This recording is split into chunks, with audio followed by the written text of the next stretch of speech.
Oh no, I'm gonna be found out. I'm not a gamer, I must confess. Oh, gamers, please forgive me. Well, I like the character. Not that I got to read the whole script, because that never happens in video games.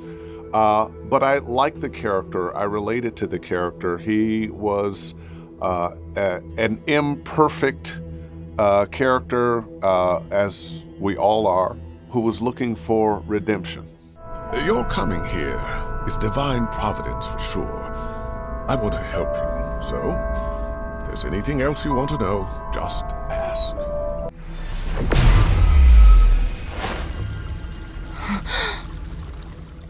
I was so excited, you guys, because in the beginning you get to see what's actually happening, and we recorded that scene with me chasing the rat, and so it's fun to actually see that actually play out in the world and see how it's built out, like how open world it is.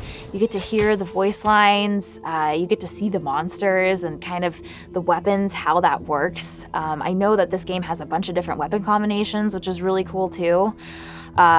So it's cool seeing the demo and how people are making their choices already in the first 20 minutes.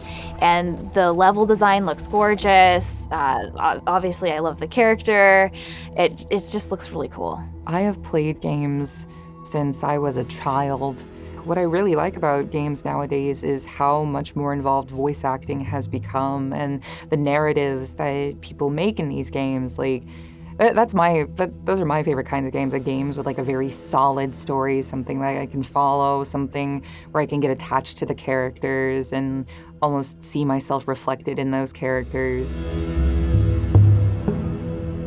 Quintus.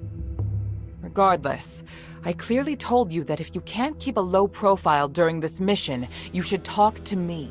So we get scripts earlier than everybody, which is great. And sometimes we get the scripts, and sometimes we just get a little light information. And this is one of those games where we just kind of keep getting information a little bit by a little bit. And it was great. It's like a breadcrumb trail, because every time they provided us with more information, I would just eat it up, gobble it, because it was just really fun. We got character art really early, and I got to see that we had a strong female protagonist, which is what I'm drawn to as a storyteller and as a player and as an audience member too.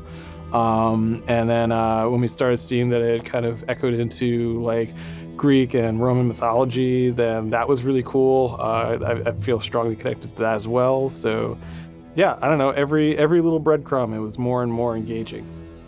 It's cool. Who's that? Hey, those are my weapons! Stop! Put down my weapons, you hear me? Hey, stop! Damn it, he got through. I need to think of a way to get to the other side.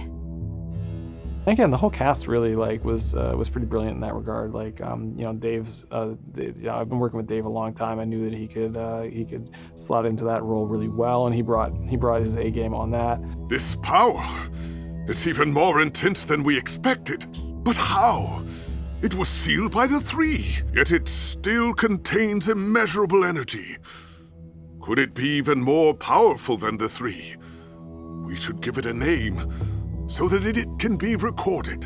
I don't know, everybody was just super good. Dawn, oh my gosh, this is my first time working with Dawn as well, and her voice is just it's just butter. It's so easy to listen to. The sunken outskirt.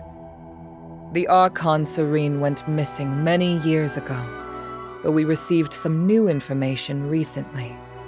And this time, it's extremely accurate.